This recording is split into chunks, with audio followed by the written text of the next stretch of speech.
백범 김구 선생님의 일지에 내 소원이 무엇이냐고 하나님이 물으신다면 나는 서슴지 않고 내 소원은 대한독립이요 라고 대답할 것입니다. 그 다음 소원은 무엇이냐 하면 나는 또 우리나라의 독립이요 라고 할 것입니다. 또 그 다음 소원이 무엇이냐 하는 세 번째 물음에도 나는 더욱 소리를 높여서 나의 소원은 우리나라 대한의 완전한 자주 독립이요 라고 대답할 것입니다. 일본의 압제를 당하고 있던 그 당시에 독립을 이끌어가고 있던 민족의 지도자로서의 아주 합당한 그런 소원인 것 같습니다. 여러분, 오늘 밤 여러분들에게 주어진 여러분 마음속에 있는 소원은 어떤 것입니까? 예수님께서는 분명히 우리의 원하는 것을 그대로 이루어 주신다고 분명히 말씀하셨습니다. 너희가 내 안에 거하고 내 말이 너희 안에 거하면 무엇이든지 원하는 대로 구하라. 그리하면 이루리라. 이렇게 말씀하셨습니다. 무엇이든지 원하는 대로 구하면 반드시 이루어 주신다 약속하셨습니다. 예수님은 지금까지 한 번도 거짓말하신 적이 없으십니다. 그 약속은 반드시 지켜지게 될 것입니다. 여러분, 오늘 여러분들의 소원이 주님께서 응답하시기 합당한 그런 소원들이 되기를 축복합니다. 소원을 가진 두 부류의 사람들이 있었습니다. 예수님은 그들에게 물으셨습니다. 무엇을 원하느냐? 21절에 그렇게 물으셨고요. 또 한 부류의 사람들에게는 너희에게 무엇을 하여 주기를 원하느냐? 32절에 그렇게 질문하셨습니다. 예수님께서 무엇을 원하느냐라고 물으셨을 때 한 사람이 그렇게 대답을 합니다. 나의 이 두 아들을 주의 나라에서 하나는 주의 우편에 하나는 주의 좌편에 앉게 명하소서. 이렇게 소원을 아뢰고요. 또 한 부류의 사람들은 이르되 주여 우리의 눈뜨기를 원하나이다. 이렇게 하며 자신들의 소원을 아뢰습니다. 그런데 예수님께서는 한 부류에게는 그 소원을 이루어 주셨고요.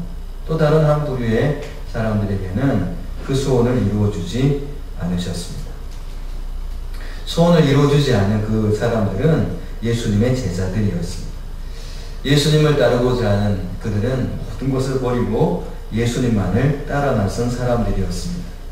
소원을 들어준다면 그래도 나를 이렇게 따라오고 나를 이렇게 지지해주고 이렇게 나와 같이 이 고생을 하고 있는 이 제자들의 소원을 들어주는 것이 당연한 것이겠죠.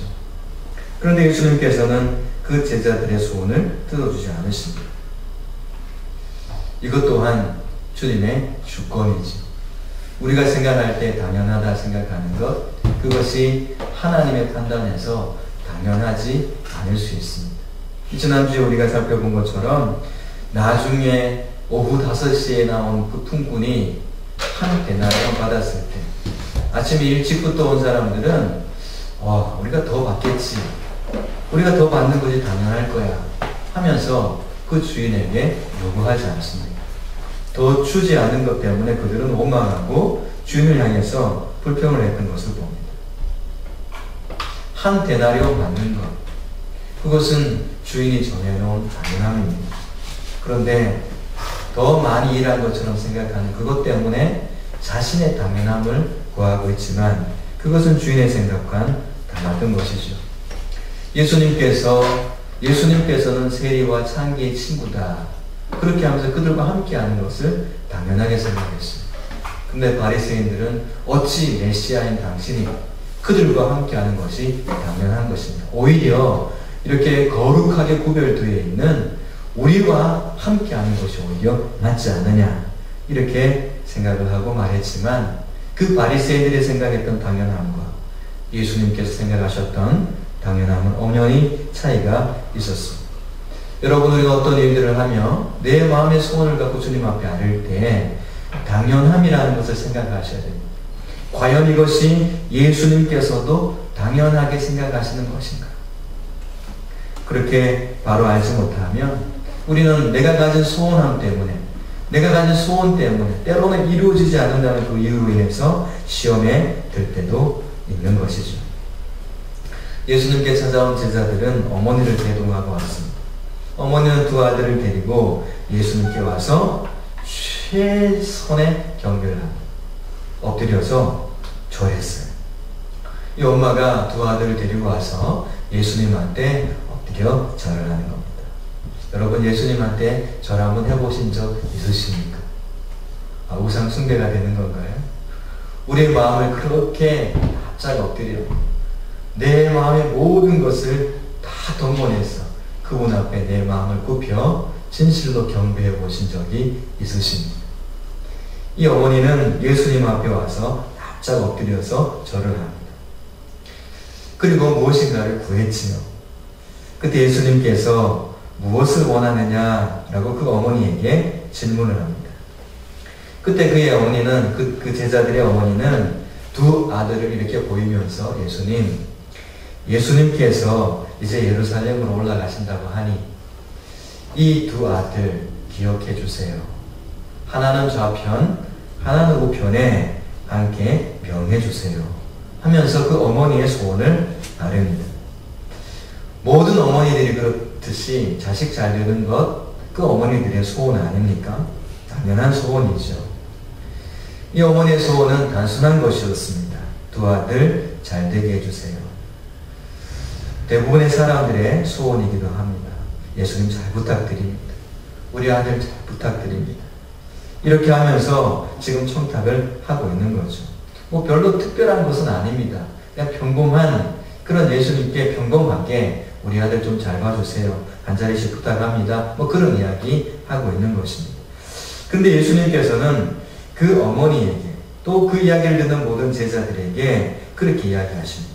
너희는 너희가 구하는 것을 알지 못하는도다.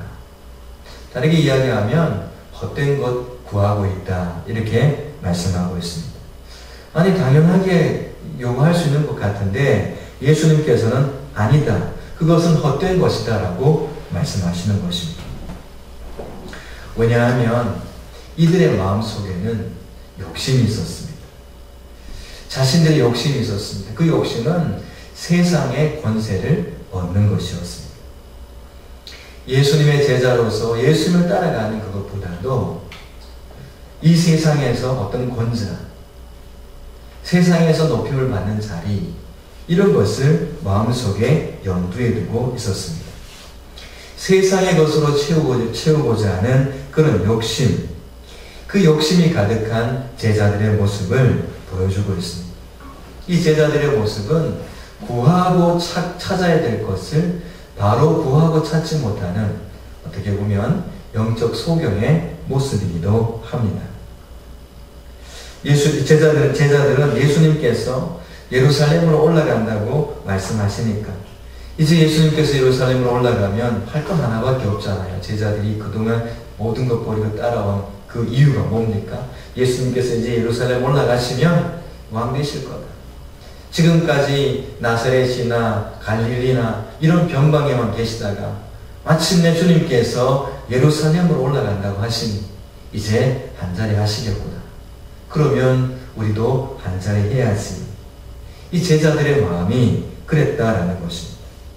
누군가 왼쪽 오른쪽에 앉게 될 것인데 그 자리 앉고 싶다. 내가 차지하면 좋겠어. 하면서 이 앞서간 이 제자들이 엄마 데려와서 이렇게 예수님께 이야기하고 있는 것이죠. 그 엄마의 마음뿐만이 아니라 모든 제자들의 그런 마음이었습니다. 지금 이 제자들은 예수님께서 왜 예루살렘을 향해 올라가고 계시는지, 그리고 예수님께서 지금 무엇이라고 말씀하고 계시는지 그 말씀하시는 핵심을 제대로 이해하지 못하고 있는 것이죠. 예수님께서는 이 일 이전에 말씀하셨던 것이 있습니다. 제자들을 이렇게 모아가지고 17절 말씀을 보실까요? 예수께서 예루살렘으로 올라가려 하실 때에 12제자를 따로 데리시고 길에서 이르시되, 따로 제자들 12명을 불러 모으셨어요.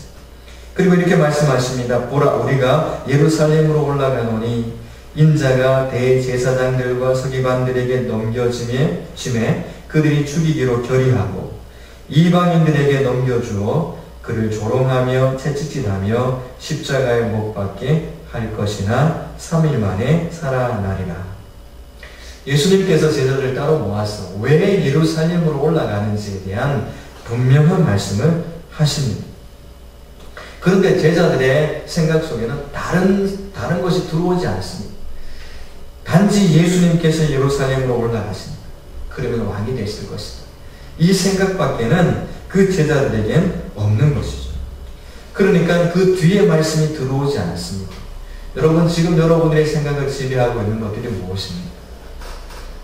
생명의 말씀이 우리에게 주어져도 내 생각을 지배하고 있는 것이 예루살렘에 올라가면 예수님이 왕이 되셔. 그러면 나도 한 자리 해야지.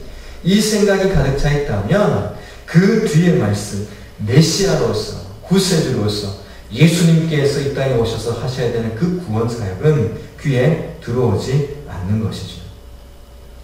핵심을 놓쳐버리게 된다는 것입니다. 신앙생활에도 예수님께서 우리에게 요구하시고 주님께서 소원하고 계시는 것이 무엇인가를 잘 알지 못하는 것입니다.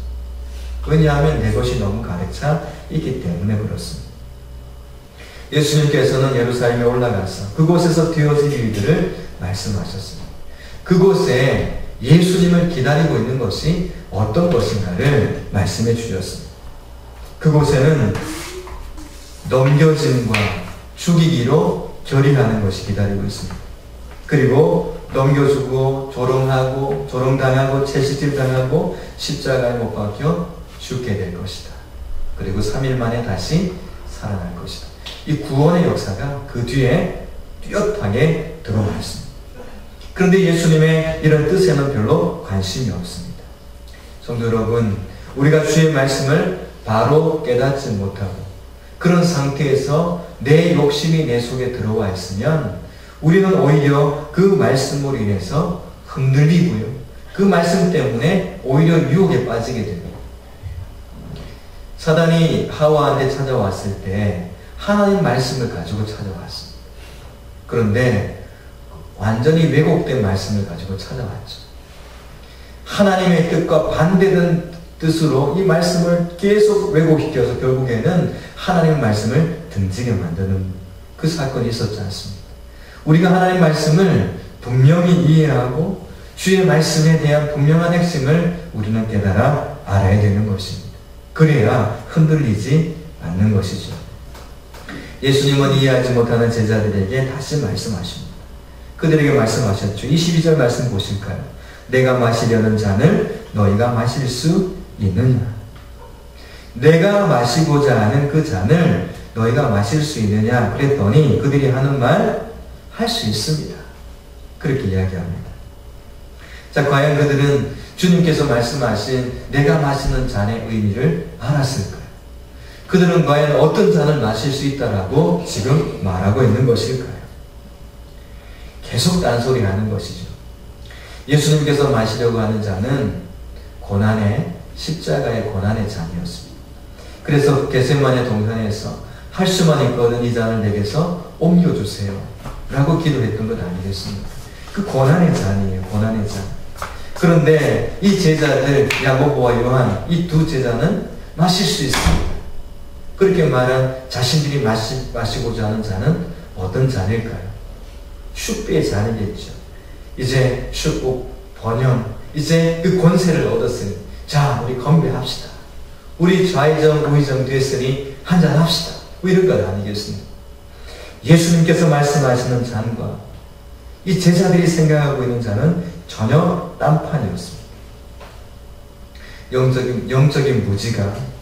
영적인 무지가 보여주는 그런 극치, 영적 무지의 극치의 그런 모습이기도 합니다. 예수님께서는 그 제자들에게 너희들은 앞으로 마시게 될 것이다. 그건 어떤 이야기입니까? 그 축배의 잔입니까? 그게 아닙니다. 제자들은 나중에 성령이 임하고 그들이 예수님과 같은 고난의 길을 걸어가며 십자가를 지는 사람들이 되지 않습니다. 그것을 예수님께서 또 말씀하십니다. 지금 예수님의 소원은 어떤 것입니까? 지금 예수님의 소원은 십자가를 지는 것이었습니다. 예수님의 소원은 십자가였습니다. 결국 그 십자가를 통한 구원이었죠. 제자들의 소원은 무엇이라 해야 됩니까? 이 땅에서 어떤 권세를 누리고 그 권세를 받아 이 땅에 어떤 누리고 번성하고 행복하고 이 땅의 모든 것들을 다 누리는 것입니까? 그거 누리지 말라는 이야기 아닙니다. 그것이 우선되어서 하나님께서 원하시는 소원을 등지기 때문에 그것이 문제가 된다는 것입니다. 제자가 되었다는 것은 예수님의 소원을 따라가는 것입니다. 내가 예수님의 제자가 되었다는 것은 예수님과 같은 소원을 갖고 살아가는 사람들입니다. 세상의 부귀영화를 구하는 것이 아니라 예수님의 길을 따라가는 것, 그것이 소원이 되어 있는 사람들이 제자들이죠. 그런데 그들은 세상의 것들을 여전히 추구하고 따라갔습니다. 성도 여러분, 우리에게 분명한 선택이 있길 바랍니다. 여러분들의 소원이 무엇입니까? 예수님과 같은 그 십자가를 지고 가는 것, 그 십자가가 또 그 십자가를 통해서 내게 주어진 그 십자가를 지고 감으로써 구원을 이루어가는 그것이 우리에게 있어서 진정한 소원입니까? 예수님과 이 야고보와 요한이 이렇게 이야기하는 것, 제자들이 옆에서 듣고 화를 내는 거예요. 막 화를 내면서 쟤네들은 지 어머니 데려와가지고 저렇게 예수님한테 저렇게 하는구나 하면서 우리 엄마는 뭐하지? 막 이렇게 하면서 했을 것 같아요. 그러면서 오히려 야고보와 요한을 시기합니다. 미워하고 질투하고 나중에 분노까지 하게 됩니다. 야고보 요한뿐만 아니라 나머지 10명의 제자들도 똑같이 세상의 권세욕에 눈이 멀어져 있는 그런 소경들의 모습인 것을 봅니다. 예수님의 제자들, 이제 곧 예루살렘으로 올라가시면 십자가로 가시게 될 터인데 그 상황 속에서 제자들의 이런 이야기들을 예수님께서 들으셨을 때 얼마나 마음이 아프셨을까요?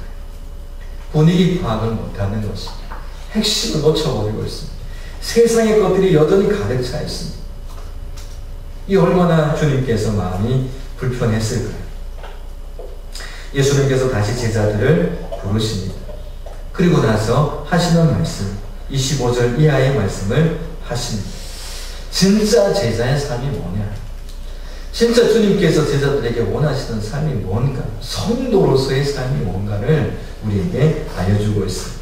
우리 25절 말씀부터 28절까지 같이 읽어보십시다. 시작. 예수께서 제자들을 불러다가 이르시되 이방인의 집권자들이 그들을 임의로 주관하고 그 고관들이 그들에게 권세를 부리는 줄을 너희가 알거니와 너희 중에는 그렇지 않아야 하나니 너희 중에 누구든지 크고자 하는 자는 너희를 섬기는 자가 되고 너희 중에 누구든지 으뜸이 되고자 하는 자는 너희의 종이 되어야 하리라. 인자가 온 것은 섬김을 받으려 함이 아니라 도리어 섬기려 하고 자기 목숨을 많은 사람의 배송물로 주려 함이니라. 아멘. 쭉 말씀하시면서 세상 권세욕 버려라.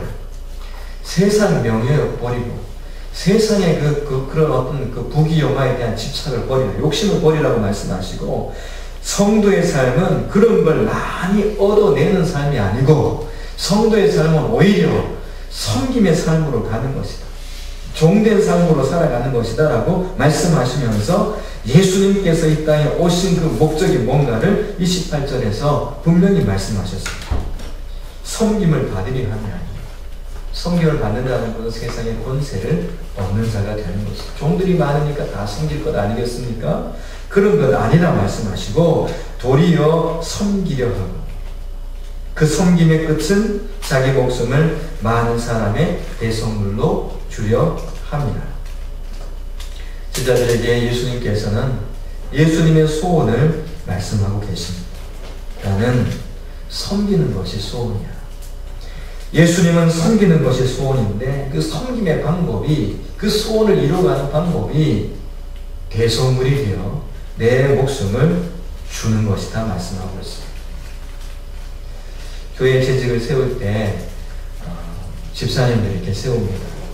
집사라는 뜻이 바로 섬김이라는 뜻을 갖고 있습니다. 섬기는 자, 그 뜻이 바로 집사라는 뜻입니다. 그 초대교회에 세워진 분들이 바로 이 집사님들이죠. 집사님들은 뭡니까? 섬기는 자가 되는 것입니다. 누구처럼요? 예수님이 어떻게 섬기셨습니까?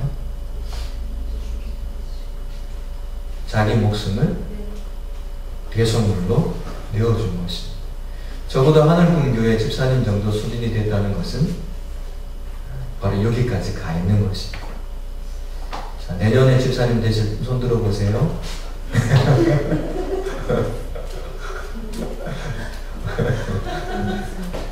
목사님은 너무 세게 나가시는 것 같아요. 하긴 목사도 아직 덜 됐으니 위로를 받으시기 바랍니다. 근데 그것으로 위로가 되면 안 돼요. 우리에게 주어진 섬김이라는 것은, 예수님의 제자의 길이라는 것은 바로 이런 길입니다. 주님의 소원이에요. 주님의 소원. 결국 이것은 아버지 하나님의 뜻인 것입니다. 성도가 되었다는 것은 예수님의 소원을 가진 사람이 되었다는 것입니다. 예수님의 소원은 섬김이죠. 구원을 이루기 위해서 기꺼이 내 삶을 다 드리는, 내 생명까지도 드리는 삶이 바로 이 성도, 제자의 길이고 예수님의 소원을 담고 있는 그리스도인들의 삶이라는 것입니다. 그래서 예수님은 예루살렘을 통과하십니다. 예루살렘은 이 유대 땅에서, 이스라엘 땅에서 최고의 번영과 번성과 종교적이거나 예술적으로나 문화적으로 최고 번성한 곳입니다. 모든 축복의 집대성이 되어 있는 곳이 예루살렘입니다. 모든 영광이 있는 그 예루살렘을 올라갔어요. 그런데 예수님께서 올라가셔서 통과해 버리십니다. 여러분, 예루살렘은 머무는 곳이 아니고 통과해야 됩니다. 그곳의 부귀 영화에 내 목숨을 두는 것이 아니고 예루살렘은 통과하는 것입니다. 영광이 있고 그 영화가 있는 그곳에 예수님은 어떻게 올라가십니까? 그걸 얻으러 가시는 것이 아니라 그곳에서 자신의 목숨을 내어주러 가시는 것입니다. 우리가 왜 세상에 보냄을 받았을까요? 이 예루살렘과 같이 세상은 번성하고 번화하고 얼마나 좋은 것들이 많이 있는지 모릅니다. 근데 주님은 우리에게 나는 예루살렘을 통과했다라고 말씀하십니다. 예루살렘에 있는 것을 얻기 위해서 예루살렘으로 올라가는 것이 아니라 자신을 향해서 칼을 겨누고 자신을 향해서 죽이려고 하고 핍박하려고 하고 모욕하려고 하고 하는 그 수많은 사람들이 대기하고 있는, 스케줄이 딱 짜여져 있는 그곳으로 예수님은 올라가시면서 기꺼이 십자가 지고 가는 어린 양이 되어 가신 것이죠. 성도 여러분, 우리의 삶은 그런 삶입니다. 주님은 우리에게도 똑같이 예루살렘을 통과하라고 말씀하십니다. 그 예루살렘의 그 화려함에, 성공에 눈길을 빼앗기지 말고 예수님께서 소원하시는 그 골고다 십자가 지고 올라가라는 것입니다. 아무도 환영해 주지 않고 그 누구도 갈취하지 않는 그 골고다의 길, 그 길 올라가라는 것입니다. 세상이 너무 강하게 나오기 때문에 때로는 우리는 두렵기도 합니다. 타협하고 싶을 때도 있습니다. 위협함이 너무 강하기 때문에 정말 그렇게 하면 난 못 살 것 같아요. 그냥 잠깐만 좀 타협하자라는 생각이 들 때도 있습니다. 하지만 하나님의 사람은 그 곁가지를 잘라버려야 됩니다. 예수님께서 자신을 왕 삼으려고 할 때 예수님은 그 길을 피하시죠. 많은 사람들이 세상의 것들을 주님께 요구해 왔을 때, 또 다른 기적을 요구해 왔을 때 그것만을 위해서 내가 온 것이 아니라고 말씀하시며 예루살렘으로 올라가시는 것이죠. 제자들은 착각하고 있었지만 예수님은 그 구원의 길을 완성하시려 올라가시는 것이죠. 그 길로 오늘 우리를 초대하면서 우리도 함께 예루살렘을 통과하기를 원하고 계십니다. 다니엘은 하루에 3번씩 그가 기도합니다. 그런데 평소와 다르게 자신을 죽이려고 하는 사람들이 생겨났습니다. 다른 이유가 아니라 기도하는 것, 하나님을 경배하는 것, 그것 때문에 내 목숨이 위태로운 지경에 처하게 됩니다. 목숨뿐만이 아닙니다. 자신이 그동안 그곳에 노예를 끌려와 그 명성 있는 명예를 얻을 때까지 수많은 과정을 겪고 총리가 되었습니다. 목숨뿐만 아니라 가족도 잃고 명예도 잃고 그동안 정말 애써왔던 그 모든 것들을 다 잃게 됩니다. 기도 3번 하는 것 때문에 말이죠. 여러분, 기도 3번 하는 것 때문에 다 잃는다면 과연 몇 사람이나 기도할까요? 지금까지 쌓은 모든 것들을 기도 한 3번 정도 하는 것 때문에 잃어버린다면 정말 기도할 사람들이 있을까요? 하지만 다니엘은 예루살렘을 향한 창문을 열고 활짝 열고 전과 같이 똑같이 기도한다. 보란 듯이 기도한다. 나는 하나님의 사람입니다. 나는 세상의 그 죽임의 권세에 굴복하는 자가 아니라 나는 하나님께 속한 하나님의 사람입니다. 죽음보다 생명보다 하나님이 더 존귀하십니다. 신앙 고백 아니겠습니까? 다니엘은 구약시대의 사람이었지만 예루살렘을 통과한 사람이에요. 다 잃어도 나는 주님만은 놓칠 수 없습니다. 다 잃어도 나는 하나님의 뜻을 이루어 가야 되는 사람입니다. 예루살렘을 통과한 사람. 믿음이라는 것은 무엇입니까? 하나님의 그 뜻을 알고 그 뜻을 따라 행하는 사람입니다. 아버지 하나님의 뜻을 아는 예수님께서는 끝까지 그 뜻을 이루며 십자가로 올라가지 않습니까? 하나님께서 내게 말씀하시는 것에 대해서는 늘 이해하는 삶이 되죠. 뭐라고 말씀하시든지 이해하는 것입니다. 지금 이 시대는 마지막 시대입니다. 많은 사람들이 그렇게 이야기하고 있습니다. 여러분들 피부로 많이 느끼고 계실 것입니다. 이런 시대에 하나님께서 우리에게 요구하시는 것이 뭡니까? 노아 시대를 한번 돌아본다면 방주 준비하라 라는 말씀 아니겠습니까? 근데 노아가 방주를 만들 때 언제 심판이 올지 알았겠습니까? 몰랐습니다. 몇 년 동안 지어야 될지 알았겠습니까? 그게 100년이 넘어갈지 노아가 생각이나 했겠습니까? 기술자도 아닌데. 아니, 좀 재능이 있는 사람한테 좀 맡기시지. 나는 조선업에 종사하지도 않는 사람인데 주여 좀 왜 그러십니까? 이렇게 할 수 있습니다. 그럼 좀 언제까지 하면 될까요? 그런 것도 묻지도 않습니다. 주님께서 말씀하시는 대로 그때 순종하며 살아갑니다. 여러분, 주의 말씀을 따라 살아가는 것 때문에 세상에 조롱이 있고 멸시가 있습니다. 노망했나 늙으니 그런 이야기도 들었겠죠. 언제까지 해야 되는지 모르기 때문에 너무나 막연함 속에도 있었을 것입니다. 여러분, 주의 뜻을 이루어가는데 막연함이 없을 수 없습니다. 그것 때문에 낙심하지 마세요. 오늘 내가 지어야 되는 구원의 방주, 잣나무 배에 와서 그거 하나 숟가락으로 만들고 아니면 노라도 만들면 되는 겁니다. 그게 오늘 내가 해야 될 일입니다. 그러다 보면 때가 되어 완성된 것을 보게 될 것입니다. 노아는 하나님의 뜻임을 알았을 때 흔들리지 않았습니다. 계속 그는 방주를 짓게 되는 것이죠. 예수님의 제자들은 방주가 되시는, 구원의 방주가 되시는 예수님 곁에 있는 사람들이었습니다. 예수님께서 하나님의 뜻을 그대로 이루어가는 것을 옆에서 보고 있는 사람들이었습니다. 그리고 그 말씀들을 제자들에게 그대로 그냥 섞이지 않은 오리지널로 그냥 말씀을 주시잖아요. 그런데도 이들은 눈이 가리워지고 귀가 막혀 있어서 깨닫지 못하고 있었던 것입니다. 그래서 오늘 뒷부분에 소경에 대한 이야기가 연결되어 있습니다.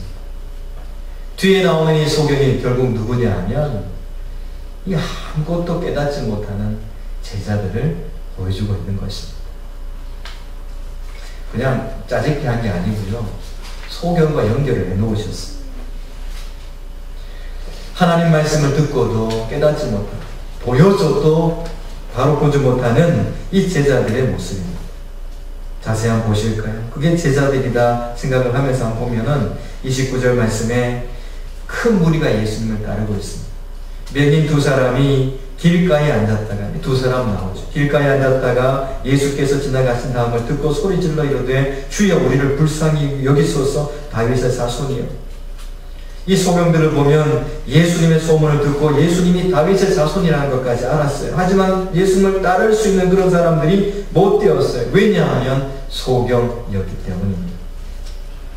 주위에서 꾸짖어 잠잠하라 그러죠.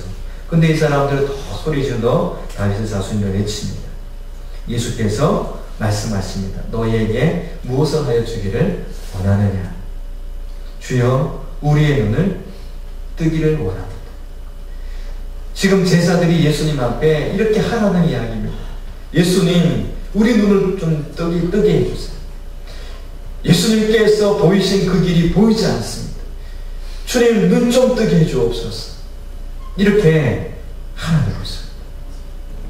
34절에 보니까 불쌍히 여기사, 예수님께서 지금 제자들을 향한 마음입니다. 불쌍히 여기사 그대의 눈을 만지시니 곧 보게 되어 그들이 예수를 따르니라.